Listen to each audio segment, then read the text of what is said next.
کیا آپ اولاد کے لیے پریشان ہیں؟ کیا بہت ساری دعائیں مانگنے کے باوجود ابھی تک اولاد کی خوشخبری نہیں ملی؟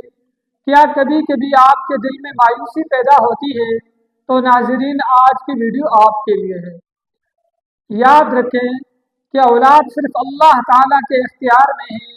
جب بندہ اخلاص کے ساتھ اللہ تعالیٰ سے دعا مانگتا ہے تو اللہ تعالیٰ کبھی بھی اپنے بندے کو خالی ہاتھ نہیں لوٹاتا۔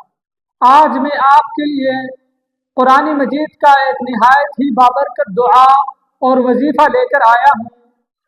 یہ وظیفہ خاص ان لوگوں کے لیے ہے جو اولاد کے لیے پریشان ہیں یا اولاد کی وجہ سے انہیں مایوسی ہونے لگی ہے۔ اللہ تعالیٰ قرآن مجید میں ایک نہایت خوبصورت دعا سکھاتے ہیں جو حضرت زکریا علیہ السلام نے اپنے اولاد کے لیے مانگی تھی۔ وہ دعا یہ ہے: رب ہب لی من لدنک ذریۃ طیبہ انک سمیع الدعاء۔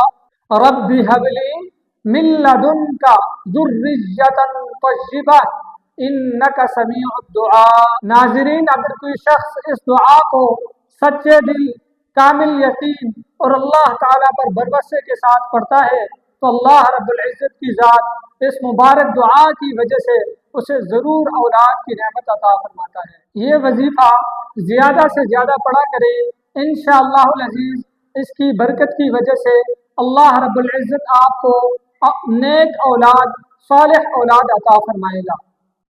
اس ویڈیو کو زیادہ سے زیادہ شیئر کریں تاکہ جو لوگ اولاد کی وجہ سے پریشان ہوں اللہ تعالیٰ انہیں نیک و صالح اولاد اس دعا کی بدولت عطا فرمائے۔ اور مزید وظائف سننے کے لیے ہمارے اکاؤنٹ کو فالو کریں اور ہمارے چینل کو ضرور سبسکرائب کریں۔ جزاک اللہ خیرا۔